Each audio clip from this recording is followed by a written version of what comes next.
Hello, we are live and welcome to the Courageous Leaders Club. And today we have got the fantastic Sam Garrity, co-founder and CEO of RocketMill. Sam, welcome to the club today.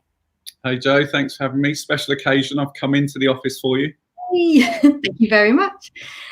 Sam, amazing journey you've been on, self-funded startup was RocketMill. You're the CEO, you've taken it to being one of the largest independent digital marketing agencies. And one thing that I'm sure you're so proud of is that you are regularly at the top for the Sunday Times best places to work. That must be such a proud moment to be part of building a company that is getting that recognition of being one of the best places to work. So congratulations. I think that's fantastic. Yeah, no, I've got to say, the team are hitting home runs a lot at the moment, and we get lots of awards for the work. Yeah.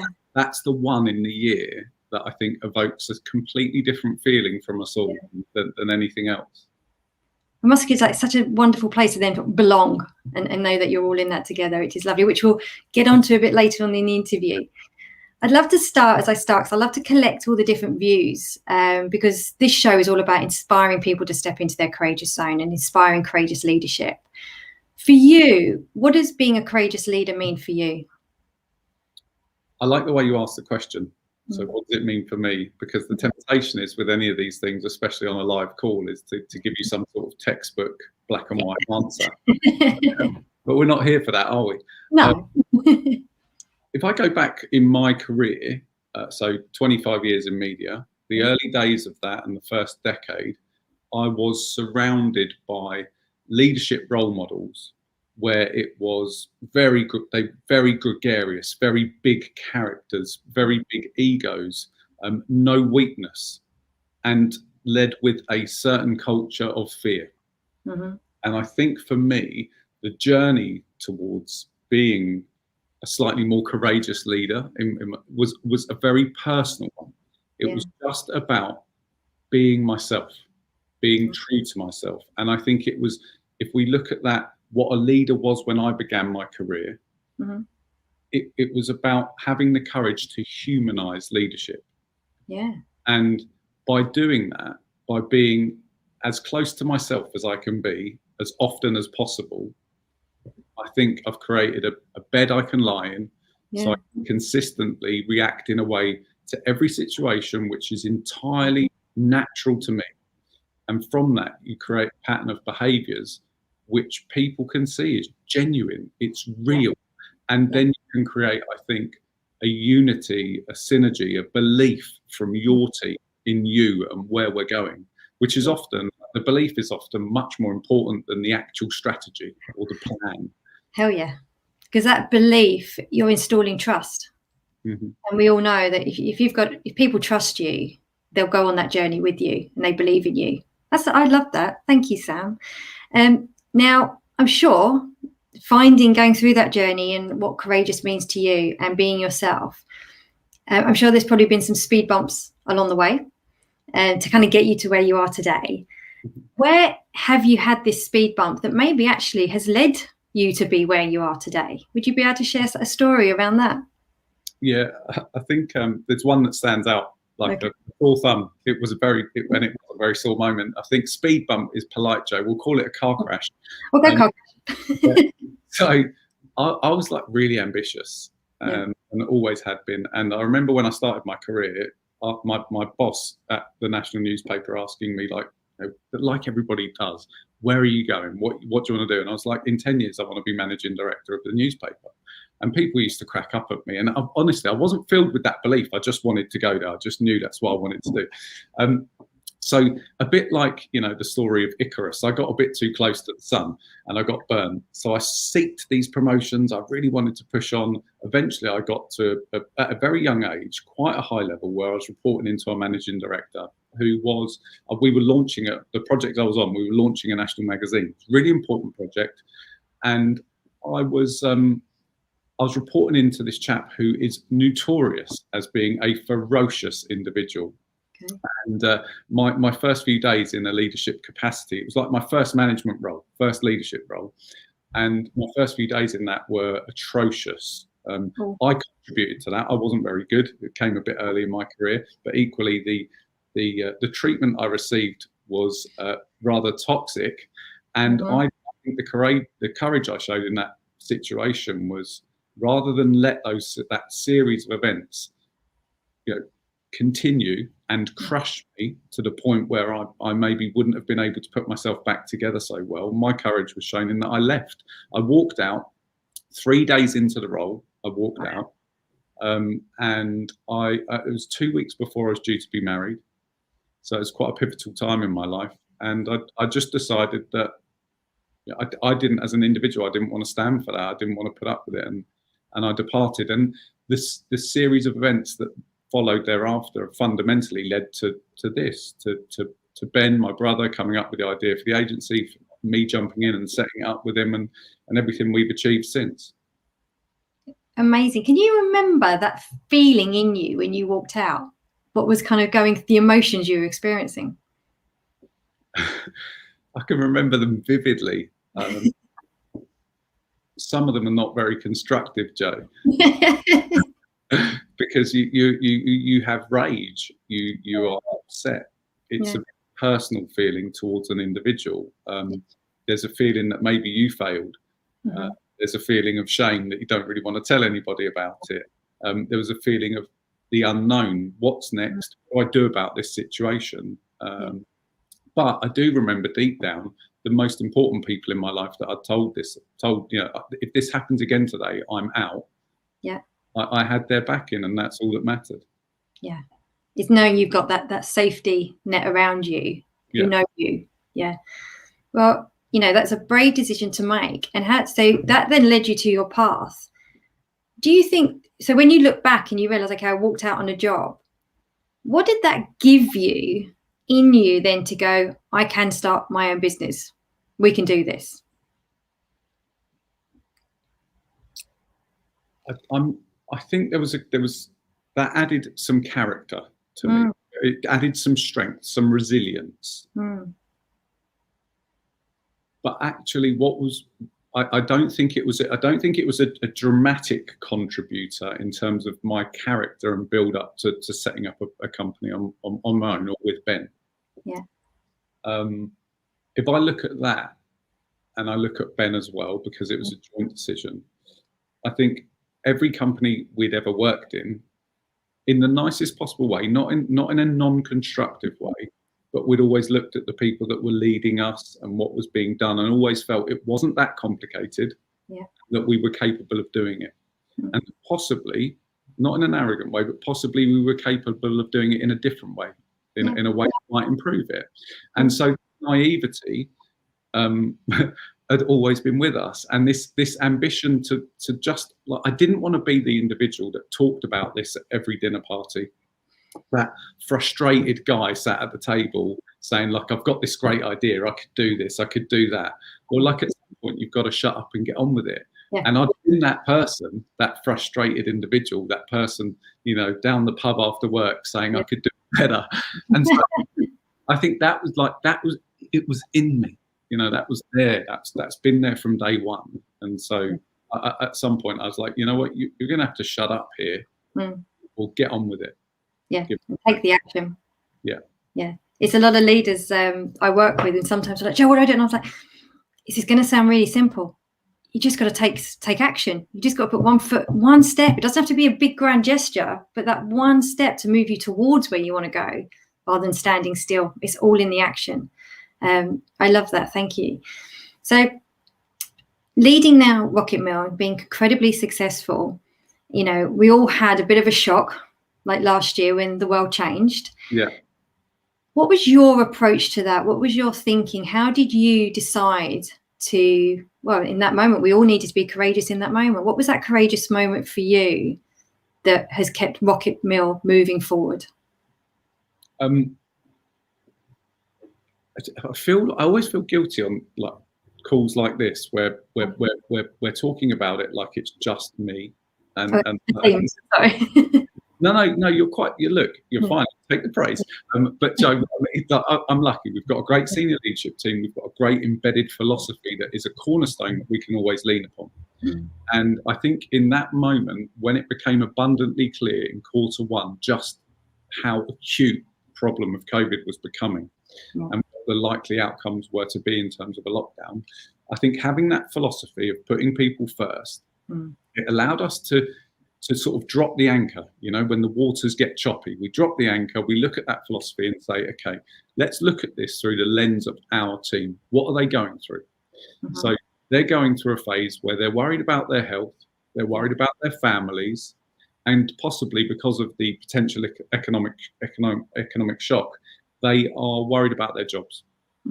And so there was one thing in there we can help with, and that was their jobs. So we got the team together when we were just before we were going into lockdown. It was before Rishi Sunak had announced the furlough scheme. It was before any of the bounce back loans and all of that.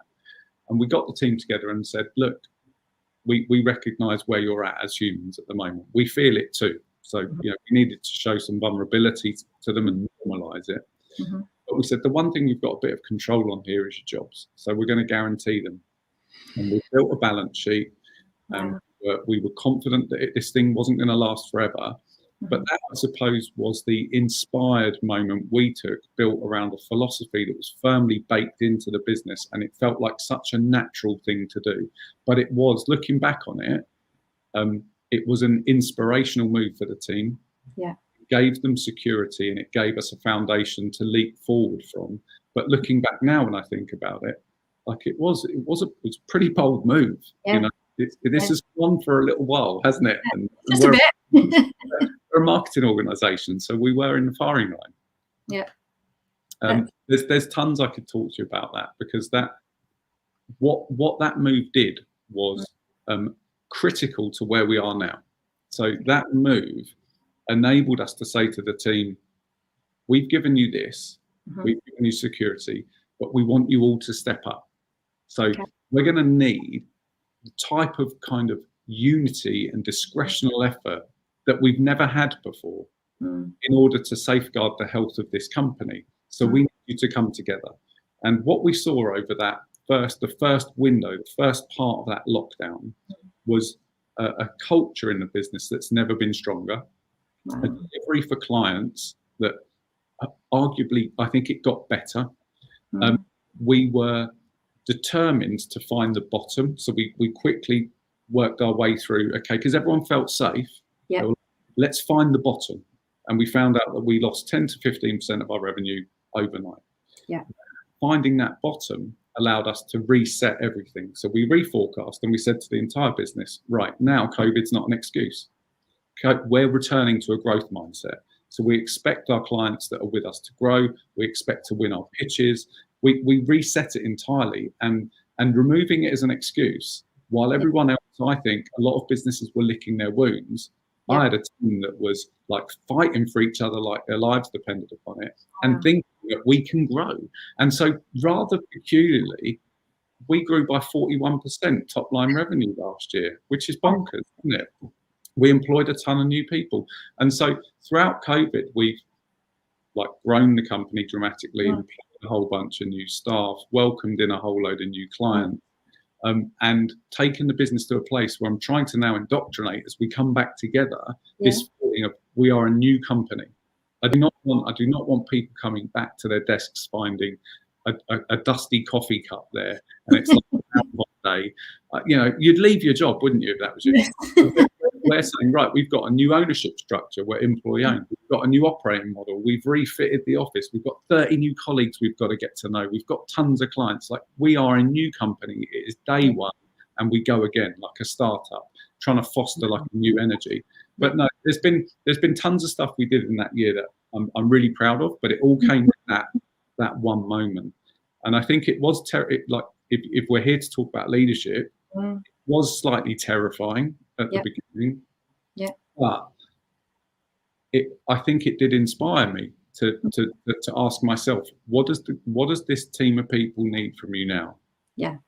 And then I was damn well determined to show it. And of course, luckily I've got a family at home where I can show the other side,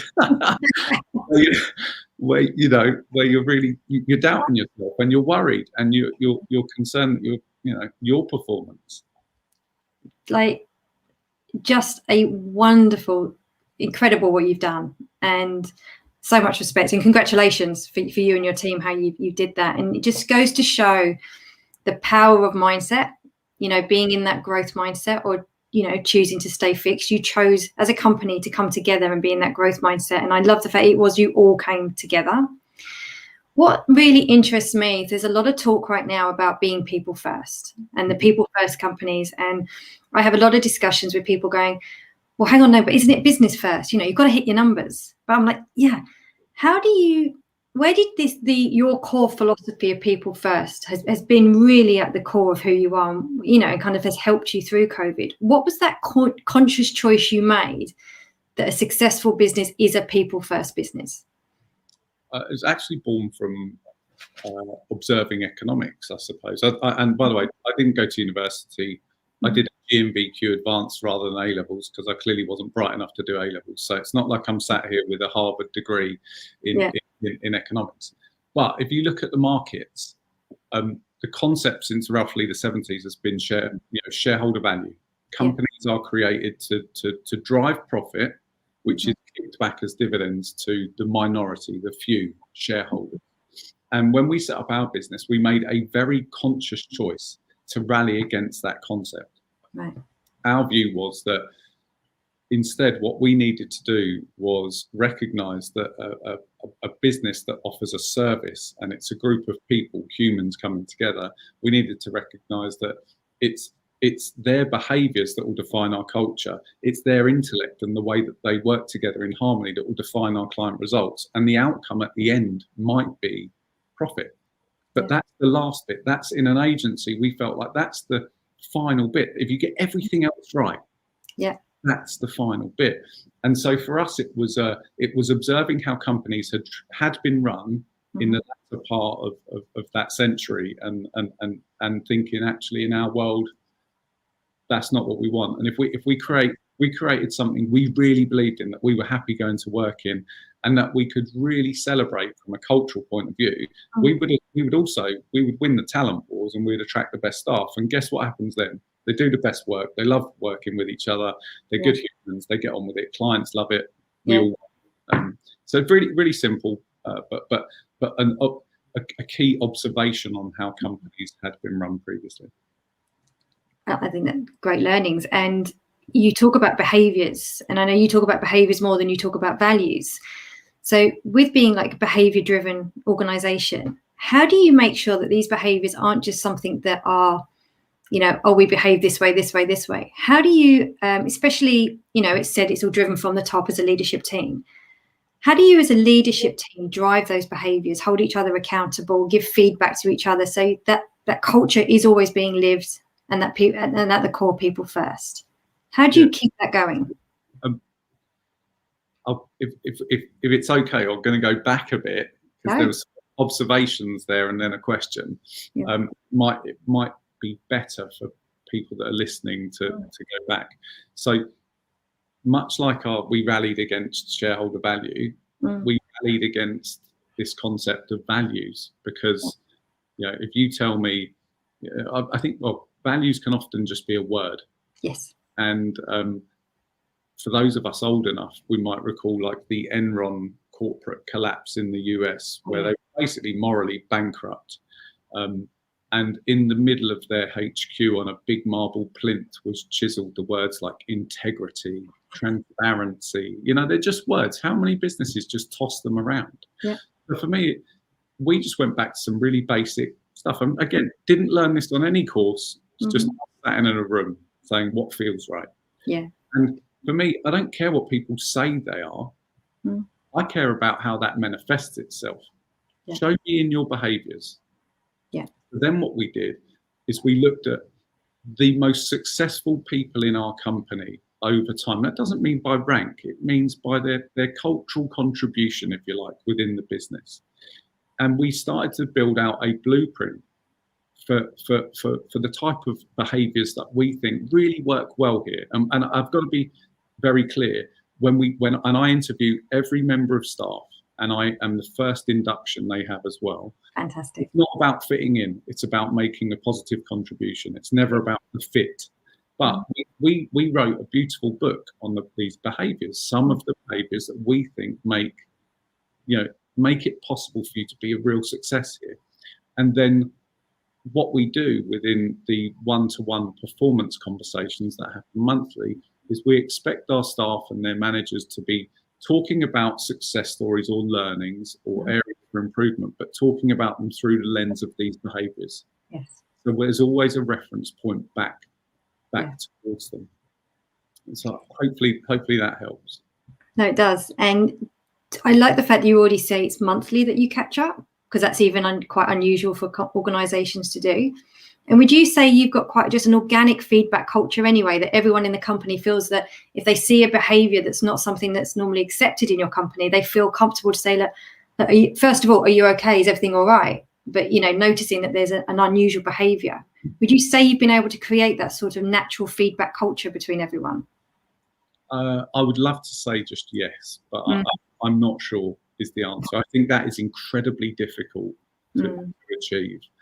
And we probably have some people that feel really comfortable doing that, and other people where they might do it in a less discreet, more discreet fashion.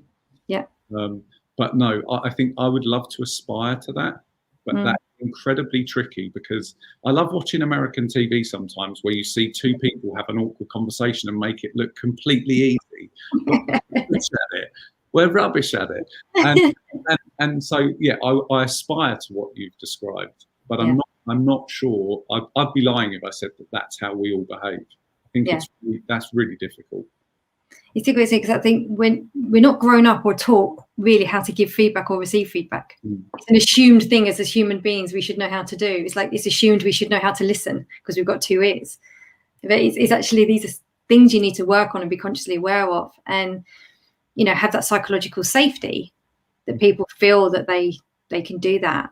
In the monthly loop, I think that's important, because what we noted in our early years was that when we were having discussions, say every 6 months or worse, annually, too much emotion was coming into the room. Right. There were things because you're making people bottle things up. Yeah. And so it's an explosion, and you've got an hour in your diary to have that chat that's defining somebody's career, which is nonsense. Yeah. So if you define it as a monthly conversation, then you remove the heat, and it really is you're nudging it along. Yeah. And I think that the cadence to these performance conversations are important. The other thing, sorry, what you said we're a little wiggle. I love Planet K2, a business we employed during the winter lockdown, because we had this feeling in the team that that's going to be the toughest bit of COVID, because the weather's awful. There was no end in terms of the horizon. And so we set about this project called Spring Back Sharper. So the idea was we're going to invest in your learning and development in record sums so that you evolve, you grow, and you don't have this feeling of stagnation and dread through the winter lockdown. But they came in, Planet K2 are Olympic sports psychologists.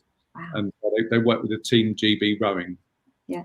And they said something brilliant around this. This is about performance and conversations. They said businesses constantly obsess around KPIs, and they're always obsessing about the I. And the I is the indicator.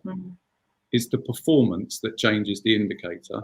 So you should spend all your time in these monthly conversations talking about the P, the performance, what goes into a great performance. Yeah. And that is such a rich conversation. Yeah. There's such breadth there, and it's so unique to each of us. Yes. One performance conversation with one individual is very different to another. So I think we encourage performance conversations on a monthly basis that are linked to the behaviours that we think we are very important to us as humans, not as marketers, but as humans. Yeah. And then if those two things come together well, guess what? The eye starts moving. Yeah. Yeah. So, and I love that, because having, even just thinking to me, having like a performance conversations sounds so much nicer than, or more engaging than your annual review. It feels like it's going to be a two-way conversation about performance, rather than I'm now going to sit and tell you some stuff. Yeah. I think, yeah, that engagement sounds so much richer. So for RocketMill, what's next? Because I know you're innovating and looking at your, this people first is such a core thread through what you do. What's next? What are the latest ideas and things that you've been doing?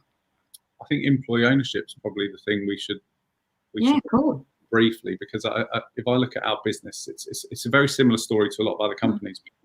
I think we've got 4 chapters. We began life working with Bob the Builder, tiny companies.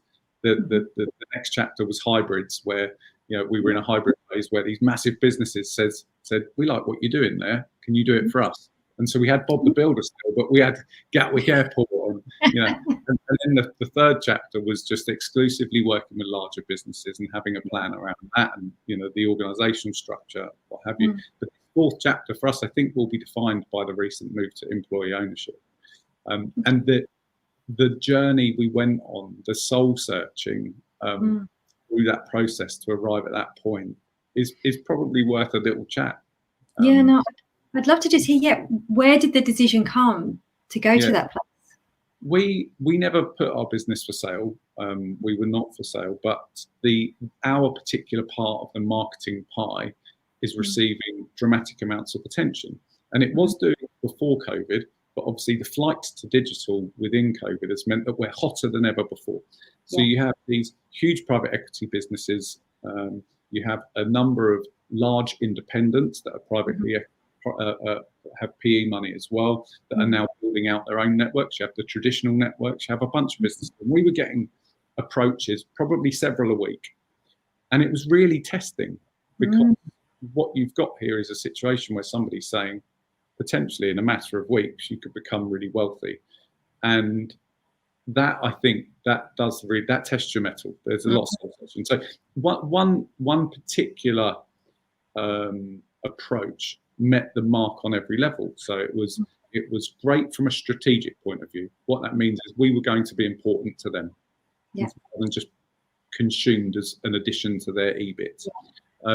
It was nice it was great on a cultural setting. It presented our team with wonderful opportunity and our clients, which was critical. And finally, financially, it was a generous offer.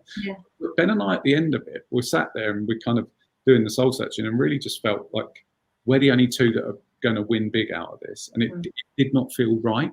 And that's when we came across this model of employee ownership, where essentially 51% of the business is owned by a trust, which owns it on behalf of and for the team. So the trust job is to make sure the business is now being run for the benefit of our staff.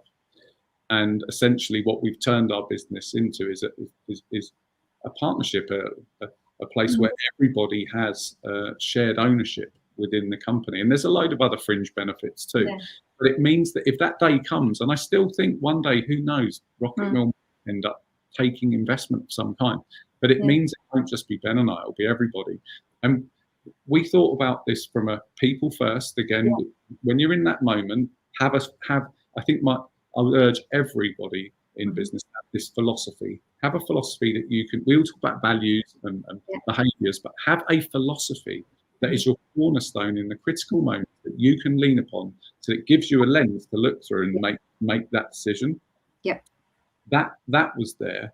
But it also, if you think strategically, it mitigates what I perceive to be our biggest risk. I don't perceive our biggest risk to be our rivals, our clients leaving, economic shocks like COVID and so on.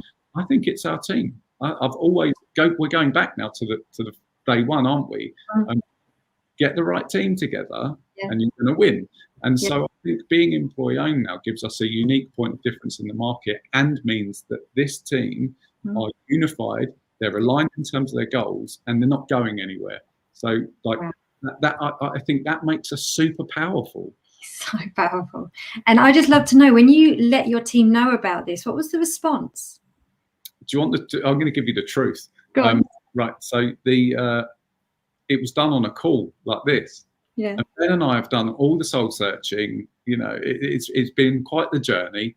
Yeah. And we're telling the team, and it's the first they've heard of it. So they don't know about the concept. Yeah. It's something everybody understands. And they don't necessarily connect to what it means to them. So there was a fundamental understanding and educational point, and then connecting them to what it meant. So the first iteration of that conversation, the first one, led to huge amounts of questions. Yes. And so we did an anonymous but transparent kind of FAQ type effort. So we used, I think, Slido, and we just ended up creating this huge well, I say huge document, it wasn't a huge document, but like a 10-pager that addressed everything they wanted to know and more. Yeah. Doing that ideally, of course, you'd want to do that on day one, but we'd have had to second guess everything they might think. And actually what it led us through was a really nice process where they were all able to tell us really what was on their mind. Yeah. And so did we get the reaction we wanted on day one? No. Ben and I were there thinking, we've done this incredible thing for everyone. It's like, what? We've been met by a wall of silence on a Google call, you know, and actually what we've got is a lot of questions. Yeah. So that first week or two for Ben and I was really tough, if I'm being honest, Okay. because you expect the pat on the back. Look what we've done. But since then, since that initial period, I think it's dawned on everybody, and now our job is to keep connecting them to that. And it's I'm really proud of it, and I think it's gonna set us apart as well as we, you know, the biggest challenge in our market right now, or for our business, is not winning pitches. We've got more pitches coming at us than we can actually go on. It's just access to talent, and now this gives us a really strong sort of further string to our bow. Yeah, I just think, just congratulations again. Everything you're saying just speaks to my heart on what a great company and great leadership does. And talking about talent, it's in the Jacob Morgan's work on the future of leadership. He's saying one of he interviewed like 140 leaders, and one of the top 3 things that they are very concerned about is talent. You know, being able to, because there's something like in 2030, I think it's like 80% of the roles haven't been invented yet. So if you're not upskilling, reskilling your team now, or creating an environment where people want to be, people aren't going to stay with you. And there's going to be so much more choice for where they can go. So your strategy and what you're doing for your team, I just think is so commendable. And thank you for sharing. Yeah, no problem. I think on that front, we've also made the decision that we have to grow our own. Yes. There simply isn't the talent. Yeah. At the scale that we need. Yeah. So we'll announce plans probably later this year that's going to be quite a groundbreaking academy that I hope will contribute to the overall industry, not just us. Yeah. But I think we've all got to invest in that side. Yeah. And it's like where this talent's going to come from. And I was obviously in advertising for so long, and I just seem to always be one step behind, catching up, and just can't be that anymore. You've got to be ahead of what's happening and seeing that long term. Yeah, you're from the ops background, so like putting the train track in front of you quick enough. Come on. Got to keep moving. Before we close, it's so inspiring talking to you. What advice would you now the wisdom you've got and the learnings and the journey you're on, what piece of advice would you love to have passed on to your younger self, or anyone out there who's new in leadership right now? What advice would you share? Yeah, I'm glad you've asked that, because this will, in a healthy way, I think, contradict what I was saying earlier about when I was young and really ambitious and I wanted that job, because that would tell you that I had this consummate like self-belief, which isn't true. So I would have, it's talked about a lot these days, but it wasn't 25 years ago. I would have said to my younger self, like, understand what imposter syndrome is, and deal with it in your own way. Equip yourself, because in my career, the best way of probably describing it is like a computer game. So I get this new computer game. It's called my Black Media career. Start it level 1, and I'm crapping myself. Like, am I good enough? Do I fit in here? You know, as I said to you, I didn't do well from an academic point of view. So I'm looking around thinking, do I fit in even? And as I assimilated and started to realise, hold on, I'm smart enough, I can do this, and I get comfortable, of course, the next level comes, and I'm pushing, and the imposter syndrome starts again. And even with RocketMill, as we've gone from Bob the Builder, you know, to the hybrid, to these big clients and so on, at each stage, and as you're welcoming as well, like as an employee-owned business, welcoming in some of the brightest people, every time I myself, am I capable? Can I do this? And I think we've had a chat before that accepting that, knowing what it is, using it as a power. I think I've said to you previously, before a talk like this, for instance, if one of us is nervous, using it like to recognize it, see it as a nudge. Yeah. Because we're all going to feel like this. It's totally normal. But to recognize it, like, you know, when I'm preparing to give a talk and I get, you know, the minute I get booked to do a talk, I get a little bit, a shot of adrenaline. Yeah. And think, right, I'm going to need to prepare for that. I need to be on my A game. So I treat that nudge rather than fight it. And the same for imposter syndrome, rather than wrestle with it and wish it went away. Now I have a relationship with it where I say, thanks for the nudge. I appreciate it. You're making sure that I'm going to perform. You're looking after me. And getting me in the frame of mind I'm going to need to be in, because the one thing I've never been is complacent. You know, I've been relentless my whole career, and I think I wouldn't have been that if it wasn't for these little nudges. Yeah. So it's kind of working with it and flowing with it, but understanding it. Whereas I think it brought me great discomfort for a long time, and it can be a huge energy drain. Yeah. And it's so well said, and it's so, like, when I hear someone saying like I am an imposter or I am a fraud, and it's not who you are.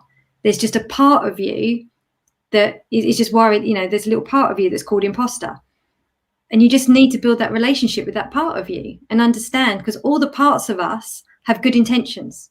They're there for a good intention. You might not see it straight away, but it is a good intention. And I love how you've described it. It's there as that little nudge. You know, get yourself prepared, think about this, lean in, learn. You know, go for it. Yeah. And it is that relationship you have with the different parts of you versus trying to fight it, and then you stay stuck because you won't lean into new learning or new challenges. Yeah. So I think that's brilliantly said and wonderful advice.